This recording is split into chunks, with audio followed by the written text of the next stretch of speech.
చాలామందికి తెలియక పాపం ఆడోళ్ళు మన బీసీ నాయకులు రేవంత్ రెడ్డి ఫోటో పెట్టా పాలాభిషేకం చేయ పాల ప్యాకెట్లు తీసుకొచ్చి ఏమన్నా సిగ్గు అనిపిస్తలేదా ఈ కార్యక్రమం మీ ఫోటోలు చూస్తుంటే ఇక్కడ ఎర్రోడు రాయుడు అని అనుకుంటలేరా జనం బంద్ చేయరా వద్దు వాళ్ళకి తెలుసు రెడ్లకి ఇది అంతా తెలుసు ఇది కాదు కానీయం అని చెప్పి వాళ్ళందరికీ మీదికి యాక్టింగ్ ఇది అంతా చేస్తున్నట్టుగా యాక్టింగ్ చేస్తారన్నట్టు ఇక్కడ ఏం జరిగింది పెన్ని జీవో నెంబర్ 9 ఏంది ఇది బీసీలకు 42% రిజర్వేషన్ లోకల్ బాడీ ఎన్నికల్లో కల్పించడం కోసం బ్యాక్వర్డ్ క్లాసెస్ డిపార్ట్మెంట్ నుంచి బీసీ వెల్ఫేర్ డిపార్ట్మెంట్ నుంచి ఒక జీవో విడుదల చేశారు జీవో నెంబర్ 9 ఈ జీవో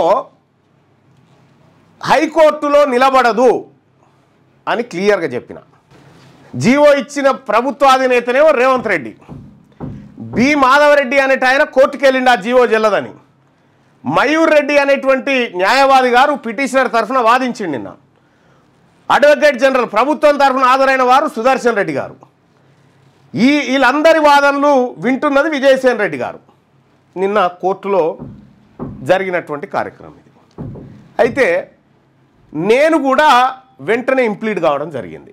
అంటే ఈ కేసులో నేను కూడా ఇంప్లీడ్ కావడం జరిగింది మన న్యాయవాది చిక్కుడు ప్రభాకర్ ద్వారా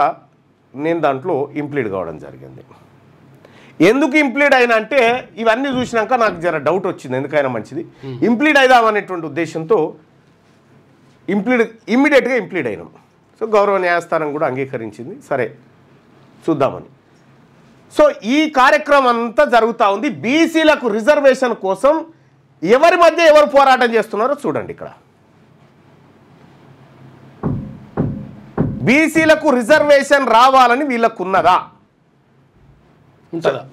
న్యాయమూర్తి గారిని పక్కకు పెట్టండి బీసీలకు రిజర్వేషన్ కావాలని వీళ్ళకు ఉన్నదా